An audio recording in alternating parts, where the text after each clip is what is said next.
straight ahead. Effective means to punish Pyongyang as well as ways to boost domestic consumption were discussed at the third cabinet meeting of the year. Korea's main opposition chair Moon Jae-in declares he will step down after ensuring a solid footing for the leadership, a decision made with the aim of quelling internal strife.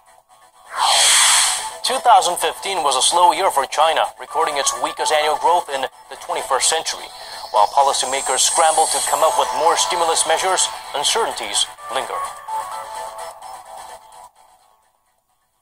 Hello, it's very good to have you with us at this hour. I'm Daniel Che. We begin at the presidential office of Cheongwade, where President Park is calling for full-scale diplomatic efforts toward stronger and more comprehensive UN sanctions on North Korea. Song Ji-sun has our top story. President Park Geun-hye maintained her firm stance against North Korea's fourth nuclear test conducted 2 weeks ago. At the third cabinet meeting of the year, the president directed government ministers to work closely with the South allies to come up with sanctions that will actually change the North.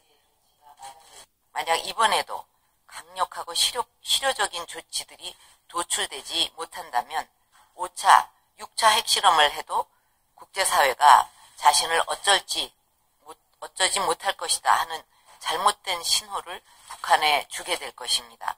이번에야말로 자신들의 잘못된 행동이 어떤 결과를 가져오는지를 북한이 확실하게 깨달을 수 있게 해야 할 것입니다. She also called for full military readiness against any North Korean provocation, both on the border and online, to guard against cyber attacks. Shifting to domestic politics, the president reiterated her call on the parliament to pass a slate of long-pending economy-related bills. She said this should be the year people feel the effects of the reforms outlined in her 3-year economic innovation plan, and for that to happen, the related bills must be implemented as soon as possible. On Monday, the president had joined a public petition drive urging lawmakers to pass economy-related bills, and on Tuesday, she called on them to at least move forward with the labor reform package during next month's extraordinary session. Song Ji-sun, Arirang News. Korea is gearing up to hold another nationwide sales event ahead of the Lunar New Year holiday. The Korea Grand Sale returns again starting January 25th through February 7th, offering shoppers special discounts and deals, some as big as 50% off local products. The government announced on Tuesday some 2,500 businesses, including traditional markets across the country, will take part. Shoppers will also get the added benefit of up to 2 hours of free parking near traditional market sites. The country has hosted similar events including the K-Sale Day and Korea Black Friday to help local retailers tackle sluggish domestic consumption last year in the wake of the MERS outbreak. A hard-earned agreement between the labor, management, and government now faces the risk of being scrapped as the Federation of Korean Trade Unions announced its withdrawal from the tripartite deal on Tuesday. The labor union said since the deal was signed last September, the government has been pushing labor reforms in ways that were not part of consultations with the labor community. However, Labor Minister Lee Ki-kwon claimed the labor union has been rejecting further participation in the trilateral talks since December. The minister urged the union to come back to the negotiating table in respect to their grand social compromise. Last fall's groundbreaking deal was reached in order to make Korea's labor market more flexible by implementing measures like cutting down weekly working hours and introducing a wage peak system. The chairman of Korea's main opposition party has announced he will step down from his post amid the turmoil engulfing the party that has resulted in the departure of several of its members in recent weeks. But he gave no hint as to when his last day will be. Shin Se-min looks into the implications of this decision. The chairman of the main opposition Minju Party of Korea says he is willing to step down from his post, but not just yet. Speaking at a press conference on Tuesday, Moon Jae-in said there is no reason for him to hold on to the position. I will resign as soon as the party's new leadership takes shape. I'm sure that my decision will benefit the party. Moon stopped short of offering a target date for when the interim party leadership would be ready to take over. He did say, however, that he hopes his departure will both unite the party and consolidate the opposition bloc, including the People's Party, launched by An Chul-soo. An, who once co-chaired the party, walked away from it last month over a leadership dispute with Moon, prompting more than a dozen party members to follow suit. That, along with a widening factional rift within the party, has intensified the pressure on Moon to resign. When Moon goes, the interim leadership will be in charge of steering the party through an updated parliamentary election in April. The outgoing party chief said he is confident the party will prevail no matter who is in charge, but vowed to shoulder the responsibility in any case.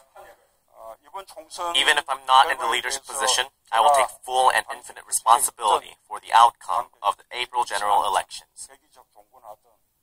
Moon also said he sees the election as an opportunity for the Minju Party of Korea to heal the political divisions splitting the country. But it's too early to say whether his resignation will be enough to end the exodus and unite the party in time for the elections in April. 신세민, 아리랑 뉴스. A senior U.S. diplomat is in Seoul as the two allies look to coordinate their response to North Korea's fourth nuclear test. The provocation has severely raised tension in the region, but South Korea and the U.S. know they'll need China's cooperation to ensure Pyongyang is punished in any meaningful way. Connie Kim reports. Following his talks in Seoul, Blinken will travel to Beijing on Wednesday for talks with Chinese Vice Foreign Minister Chang Ye-sui. U.S. Secretary of State John Kerry will also visit China next week to pressure Beijing to join the other members of the six-party nuclear talks in punishing Pyongyang for its latest provocation.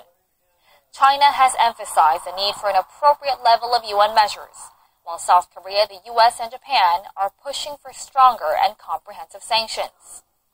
The meetings come on the heels of a series of talks between the six-party members, as well as a meeting between South Korea's top nuclear envoy Hwang Jung-guk and his Russian counterpart Igor Morgulov in Moscow on Tuesday. Russia has been calling for all interested parties to refrain from taking actions that could raise tensions in Northeast Asia. South Korea will continue its efforts to bring out a strong and effective UN Security Council resolution on North Korea, as it's set to hold a series of meetings with members of the UN Security Council in New York through Wednesday. Connie Kim, Arirang News. The International Monetary Fund has cut this year's growth outlook for the global economy to 3.4%. That's a 0.2 percentage point trim from an earlier forecast released in October. For 2017, the IMF expects the world economy to grow 3.6%, also down 0.2 percentage points from its previous projection. The cuts were attributed to China's slowdown and low commodities prices, which are dragging down growth in emerging economies, as well as the strengthening U.S. dollar. China expanded at its slowest annual pace since 1990 last year, intensifying the pressure on policymakers to introduce more measures to boost the economy. With the growth figure widely matching expectations, markets here in Korea took the news calmly, but experts say there are still lingering uncertainties. Hwang Ji-hye brings us the details. Plunging oil prices, which are expected to go lower after international sanctions on Iran were lifted over the weekend. Local shares will remain jittery, given the lingering worries about crude oil prices falling below the $20 mark. It was one of the worst beginnings to a year, not just for Korean shares, but global stocks extended their slide into a third week as oil prices slid to a fresh 12-year low. And when will we see the light after the seemingly endless tunnel? Experts say it won't come until sometime during or even after the second quarter. Hwang Ji-hye, Arirang News. An increasing number of mobile payment options are appearing on the market. You'd expect Korea, a country known for its tech-savvy and for being arguably the most wired nation in the world, would be ditching the plastic by now. But according to our Kwon Jang-ho, Koreans are still cautiously testing the new payment system waters. Up to twice a week.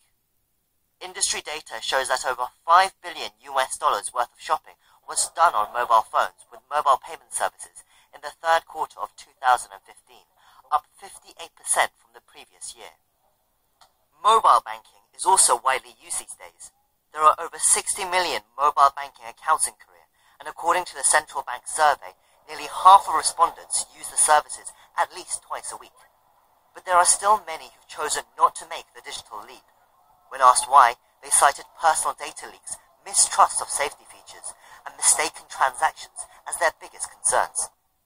A Bank of Korea official said more will need to be done to make internet banking more convenient and safe, so more consumers feel comfortable in adopting the services. Kwon Jang-woo, Arirang News.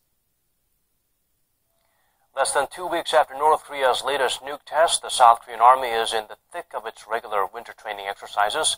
Most recently, they conducted a river crossing drill, a crucial operation on the peninsula during wartime. Kim Hyun-bin takes us closer to the action. This is the first time the amphibious K-2 tanks have been part of the exercise. As the platoon leader, I am confident that no matter what the cause, we will come out on top of our enemies. The Korean peninsula is covered with rivers both big and small, and given how many bridges could be destroyed in a time of war, the river crossing operation is crucial, providing the military with an important way of transporting troops and supplies. The drill runs through Saturday. Kim Hyun-bin, Arirang News. If you're watching us in Korea, you'll be well aware that we are experiencing some of the most severe winter weather so far this season. We get used to it because the Arctic temperatures look set to stick around for the next several days at least. Our Oh Soo-young braved the bone-chilling cold to file this report.